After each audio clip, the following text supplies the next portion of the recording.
all you big strong men. Uncle Sam needs help again. Got himself in a terrible jam way down yonder in Vietnam. Put down your books, pick up a gun. We're gonna have a whole lot of fun. And it's 1, 2, 3. What are we fighting for? Don't ask me, I don't give a damn. Next up is Vietnam. And it's 5, 6, 7. Open up the pearly gates. Well, ain't no time to wonder why. Whoopee, we're all gonna die. Come on, Wall Street, don't be slow. I'm going to go back 40 years, which is when I first went to live and work in Vietnam. It was 1973. And I was a very young, very inexperienced journalist. And my curiosity about Vietnam had mainly been fired by seeing the massive anti-Vietnam War demonstrations in Washington, where I'd previously lived, and also in Boston, and by 2 very short visits that I'd made to Saigon. Now, the big intellectual influences of my life in the US in the late 60s were Dr. Spock, for 2 reasons. I had a small child, but also because of Vietnam, Professor Noam Chomsky, and the Catholic Berrigan brothers. I'd heard them speak at these demonstrations, and I had completely imbibed that moral vision, that the war was just completely wrong. Am I going too fast? Is it okay? Yeah, a little bit fast, sorry. Okay, I'll try to go a bit slower. Just put up your hand if you need me to pause. So I had taken on board this moral vision, that the war was quite simply wrong, and the ongoing ruin of Vietnam had to be stopped by anybody who had a voice or could go on a demonstration or could do anything. I'd also had a very important meeting for me with a man called Ron Rittenhauer. I'm sure the name is familiar to you, the person who first unveiled the My Lai massacre and who had told his story to many important journalists, and they had chosen not to believe him. And I had believed him and written about it, and I really, really wanted to see for myself. So I went off with my small son, who is with us today, not so small, and it was our adventure. But of course, when I got to Saigon, I found the Western journalists' world was rather another story.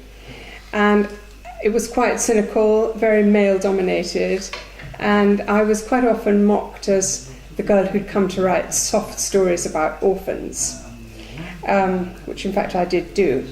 Of course, they, as they put it, were writing the really important stories, which were about battles and about politics. I also wrote about those. But in fact, my days in Saigon were spent when my son was in school, travelling around on the back of the motorbike of my very gentle, very, very wonderful interpreter, Mr. Locke, and all going around on buses with him.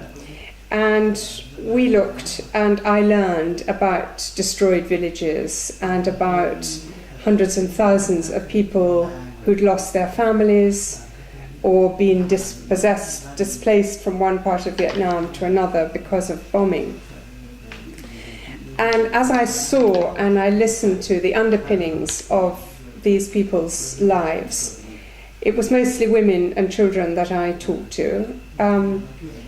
And I knew even more certainly that these American crimes were wrong.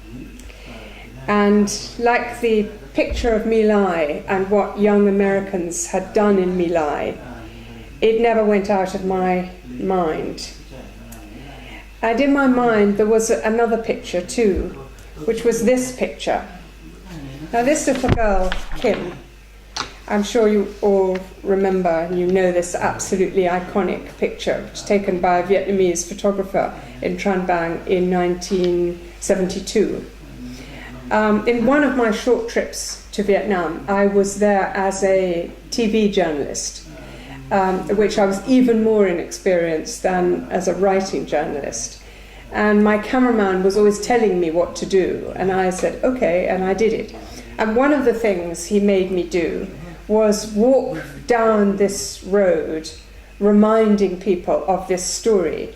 And because it had only just happened, we didn't know then that she had survived, and she now lives in Canada, as some of you may know, and she's a doctor. So I had these two pictures as kind of sticking in my mind. But there was some Vietnamese children that I didn't write about, and those are the ones that I'm going to talk about today, the Agent Orange children. I want to quote from the Vietnamese doctor, Dr. Nguyen Thi Ngoc Phuong, who delivered one of them in 1979. And she said, I didn't know anything about the spraying of herbicides at that time. But for the first time in my life, I delivered a baby that was so severely deformed. It had no arms and no head. And she later on said that it took 10 years for her to persuade people to believe the stories of the babies that she was delivering. When I lived in Saigon, I vaguely heard some rumours of monstrous babies who were born not recognisable as babies. But I was a young mother, and I was living with the happiness of my own child. And I was certainly didn't want to look for that kind of pain among other mothers. In fact, there was more than enough pain in what I saw day by day as I went around with Mr. Locke. Anyway, I'll come back to these children. I didn't know anything about the possible links then about these births and defoliation. And I didn't know then that Olof Palme, who was the Prime Minister of Sweden, and a great leader in Britain, not Britain, but in all of Europe, in the anti-Vietnam War mobilization, that he had called the American herbicide program ecocide. And I didn't know that distinguished scientists all over the United States had warned about the consequences of these programs. 3 American administrations, Kennedy, Johnson, and Nixon, all signed off on the massive destruction of Vietnam's countryside from the air.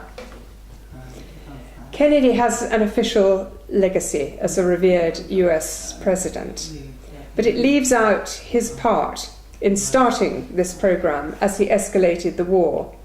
In fact, it was Kennedy in 1961 who approved the destruction not just of forests, but also of croplands. There was substantial US propaganda put out at the time across rural areas, saying that it was the Viet Cong and the North Vietnamese who made up stories about Agent Orange. Nobody should believe them. At the same time, American and Australian soldiers were repeatedly told that there were no health risks from Agent Orange. But in fact, in the 10 years before we arrived in Saigon, the US had been raining down these herbicides on Vietnam. And over 6 million acres of countryside were sprayed with 72 million litres of poison, of which 51 million were Agent Orange. People described later how it rained down on them like a white mist from aeroplanes, or it was pumped from soldiers' backpacks to destroy the cover around the perimeter of US army bases. The code name for this defoliant program was Operation Hades. It's an apt name for all of those who knew when they sold these materials to the US government how lethal it was. Later on, cynically, the Americans renamed the program Operation Ranch Hand. Now, the Vietnam War was not the first time that defoliants were used. The British used them in Malaya during counterinsurgency, and ICI supplied those chemicals, and according to a Colonial Office report, described it as a lucrative field for experiment. But what was completely new in Vietnam was the use of toxic chemicals. And what Operation Hades did was to turn the jungle canopy into toxic graveyards and to make moonscapes where there had been huge mangrove forests. And in just one place I'll mention, the Eilau Valley, it had been a wildlife paradise with tigers and elephants, panthers and sun bears, monkeys and deers. And that paradise was destroyed and lost forever.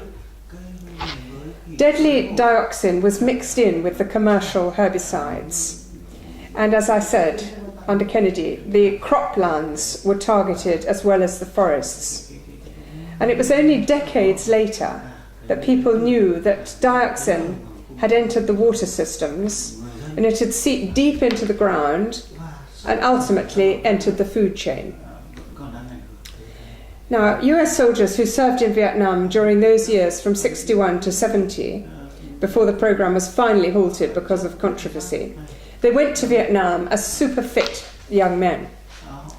Back home, after their 12-month tours, dispersed across North America, many of them began to get ill in very mysterious and different ways. Some of them turned into weak old men when they were still in their 30s. They made visits to hospitals, to doctors, and to the Veterans Administration.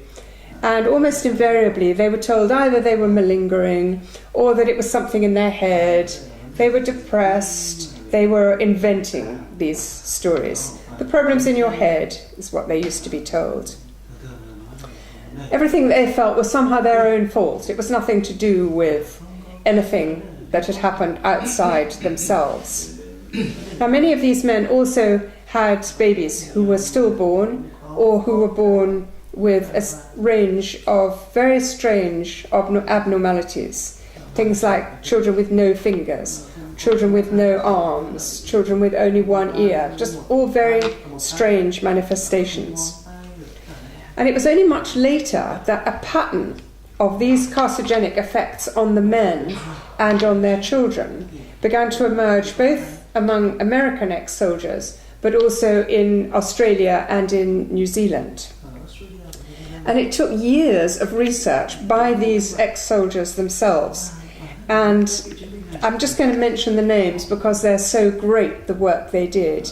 Jim Wares in Australia, Ron de Boer and Bobby Sutton in the US. There are many more. But these men set about trying to track down their old comrades and drawing up a pattern of the sufferings in their own health and, in the cases of many of them, the deformities of their children.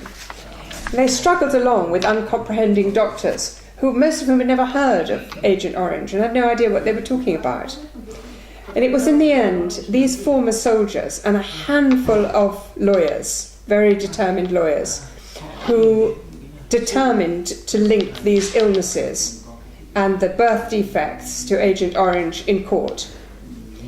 And it took until 1984 to get a class action case in court on behalf of the veterans. There was an out-of-court settlement in May 1984, and the manufacturers were forced to pay £180 million in damages for exposure to Agent Orange. Monsanto was the key defendant and paid 45% of the total payout. But much of this money, $13 million, went to legal fees.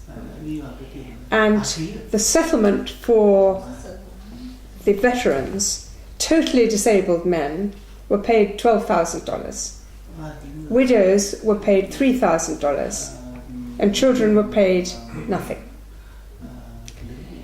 Now, nobody can measure pain or compare it, but everybody knows that the most gruesome legacy caused by spraying Vietnam with Agent Orange was, without any question, what was suffered by the Vietnamese themselves. Their day in court didn't come till 2004, when millions of Vietnamese were parties to the second class action against the chemical companies. It was the same judge, Judge Weinstein, and he found against them in a judgment that was as fat as a book. He found that supplying Agent Orange was not a war crime, and he found that the causal link between exposure to Agent Orange and these health problems of the veterans and children and the Vietnamese peasants was not clear enough for him. Of course, Vietnam's own former soldiers and tens of thousands of peasants had been sprayed with the white mist of dioxin. They suffered everything that the Western ex-soldiers did, but many times over. The Western soldiers didn't get usually that soaking, but they'd been mostly contaminated by either swimming in contaminated water or by drinking it, or by drinking contaminated food. Now, many people have written about the locked room of the Tudo Hospital, which contains these terribly, terribly sad jars of evidence. The most grotesque illustration of what must be considered an American war crime. But as many as 500,000 child victims of Agent Orange survived in Vietnam. And some live today in special friendship villages, and some of them are supported by individual American former soldiers who have done what their leaders have failed to do. They've gone there, some of them live there, many of them visit, they raise money. And many visitors, and probably Len knows this better than anyone else apart from the Vietnamese in the room, report that these centres are extraordinary places where people have made happiness in extraordinary circumstances. I'm going to mention 3 examples of some of these children, which will be well known to some of you, but maybe not to everybody. 2 children called Viet and Duc. They were born joined together as one body, and it took a pioneering 14-hour operation to separate the 2 children, and they are, by all accounts, strong and well. There's another report of a baby girl who was born in South Vietnam, who was born with one body, but 2 heads, 2 hearts, 2 spines, 1 set of lungs, and a single liver. This little child is alive at Ho Chi Minh Children's Hospital, and according to the staff there, she is doing well. This is the kind of miracle that people in Vietnam have managed with these children. But not every family has even this chance of institutional supported living. The level of poverty in rural Vietnam is very high, and many parents in rural areas struggle to work for their own survival while they're caring at the same time, full time, for completely dependent children, and some of whom by now have turned into completely dependent adults. I'll mention one. There's one set of parents who have cared for 31 years for their terribly, terribly weak and badly twisted son. He's never left his little house in Cu Chi. Now, 40 years later, that is today, scientists have found dioxin in food and water, in fatty tissue, and in blood samples taken near old US bases. In Bien Hoa in Da Nang, 1,000 times the permissible level of dioxin was found 35 years after the last mission. Scientists estimate that dioxin lasts on the surface between 9 and 25 years, and deep down in the earth, it may last anything up to 100 years. The truth is, no one really knows. As I said, Operation Hades is a war crime of unique and historic proportions. And it's a crime that nobody can estimate when its results will end. Now, the dismissive reactions to all this of those in power are very instructive for all of us today. And to take 2 cases not as long ago as these ones will be familiar to everybody here, Bhopal and Fallujah. These are two names which echo with the culpability of powerful American companies and of the American military, and the devastation of countless lives of innocent people. And like Agent Orange victims, these are ones that are not confined either to one generation. Now, as outsiders, we can't allow ourselves to forget these people and to fail to do anything we can to work for them. I hope I won't embarrass our guests when I say that Vietnamese are very special people. They're very gentle and very disciplined, as my daily life with my friend and my interpreter, Mr. Locke, taught me. They won a war against a superpower, but they had their country ruined for generations to come.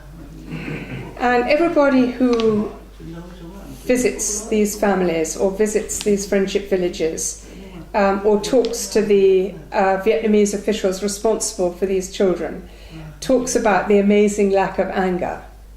And I think this is something that it's wonderful for us all to think about. I'm just going to quote one Vietnamese official, Dr. Lee Kay Son, who's the senior official responsible for programs related to Agent Orange. And he said very recently, one way or another, they are victims. They've suffered from the legacy of war. We should do something for them and not carry on just with the stonewall debates about who are responsible. Now, just last month in August, after all these shaming decades of research carried out in America at a completely glacial pace, no admissions of guilt, no compensation for all this suffering, the Americans began their first cleanup of just one of the old American bases. It's a 4-year project, and it's costing $43 million. We might like to note this figure against the $3 billion that the US gives in military assistance annually to another destroyer of livelihoods, Israel. $3 billion. Against that, the US has just won £11.4 million programme to help people with disabilities in Vietnam. But it's not linked to Agent Orange. It explicitly is not linked to Agent Orange. And the weasel words of the US formulation are assistance regardless of cause. This is such a shaming refusal of responsibility, both by the US government, by the military leaders, and the chemical companies. Dow Chemical even still maintains now that, and this is a quote from them, the very substantial body of human evidence on Agent Orange establishes that veterans' illnesses are not caused by Agent Orange. When I read that, I thought immediately about Goebbels. Everybody here knows the quote. If you tell a lie big enough and keep repeating it often enough, people will eventually come to believe it. Actually, Goebbels was wrong in this case, because everybody knows that it's a lie. Everybody knows what Agent Orange did. And everyone knows why they won't admit it. The very powerful coalition of those responsible counted on us all forgetting about all of this. And today is a very modest little marker that we've not forgotten these very wounded people and those who care for them. I want to end with another little very quick personal story of what Vietnam has meant to me long after I left there to live in Africa. In the years when Angola was under constant siege from the forces of apartheid South Africa, and UNITA was supported by a clandestine American military program, I used to visit Angola's remote, besieged cities. And invariably, I would find myself in the evenings with my Angolan hosts, meeting Vietnamese doctors or teachers. They were usually couples who, like many Cuban civilians who were in same evenings, different characters, they'd left their own country, where the US-imposed war had been won, to help another country going through a war from the same provenance. I used to see these Vietnamese in remote, dusty hospitals where drugs were extremely scarce and dozens of sick peasants dozed and died on the floor. Scenes which defeated most foreign volunteer doctors. I also saw them in schools where there were very few books, fewer desks or chairs. These were not environments where teaching was anything except a hope that maybe a handful of gifted children could emerge who might be sent on to another place where they might get a real chance of an education and a different future. Now, I always used to see these Vietnamese doctors, nurses and teachers as a real bulwark against despair. They always had those same grave smiles as they modestly went about their completely impossible tasks for these Angolans they'd chosen to help. And that same personal selflessness in making moral choices is what I have found makes everyone who's been involved in doing things about the struggle for justice for Agent Orange part of an inspiring fraternity. And I don't want to embarrass Len, but he is definitely a figure for all of us over the years as part of that. Now, Noam Chomsky kindly pointed me to the American author Fred Wilcox, and I've got two of his books here. If anybody doesn't know about them, please take them in, order them off Amazon and read them. They're absolutely fantastic. Fred is the leading writer on Agent Orange and a chronicle of the perfidy of what the American chemical companies, the US judiciary, and successive US governments have done.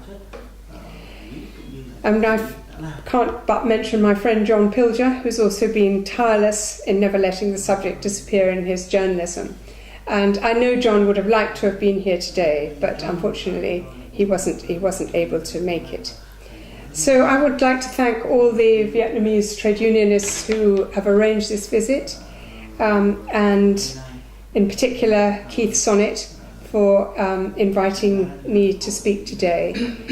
All solidarity meetings have a special moving quality to them, and I'm always extremely proud to have been invited to be here today.